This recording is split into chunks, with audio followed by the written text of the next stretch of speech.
Congressman Pulong, magandang hapon po. Kamusta po kayo today? Guten Mittag, Alvin. Okay lang ko. Purimidag din po pong. Marami pong circulated information right now sa different social media platform na gusto nila na sort of i-contradictory daw yung mga statement mo sa posisyon ng defense. Ano po yung masasabi mo dito, sir? O kabalo kabin kanang lisod, no? Kanang kabalo ka man ng kalaban. I-twist gyud nila ang storya permi. Kaya ang ilang utok ang masunod. Ya puro baya na mga kabalo na ka. So kami Bisaya mi, ako Dabawin niyo ko. Bisan pag nagkamang nami sa lapok, ug pangutan-on mig okay rami. Okay ra man gyud mi permi. Mintras buhi okay rami mga Bisaya.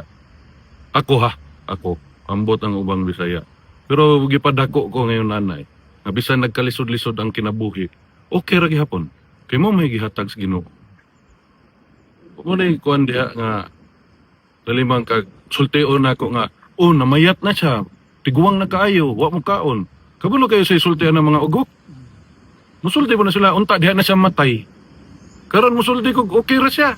O sa isultihan, itwist na po nila nga okay ra. Alay musulti ko okay ra. Ako ato, di man ko doktor, mga ugok. Di ba? Alam nga na nisuka nagdugo diha sulod, sultiyon na kung okay, dili siya okay. Isulti na ko siya, nisukag dugo. Di malipay mong tanan. Ginoo ko ninyo. Ay magtuan ng mga troll nila kay okay rami. Sir, on a different note, sinabi din ni Congressman Leviste na isa ka sa apat na pinangalanan niya na walang non-allocables sa budget. Sir, anong masasabi mo dyan? 2022 pa man ko ay budget. So may labot na di.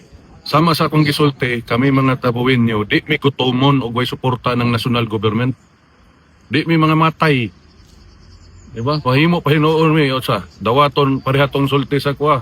Ingnan nas pulong, tagaan ako sa 5 billion, basta cash dayon 40% madto sa Tambaluslos. Unsa pa proyekto na to ana?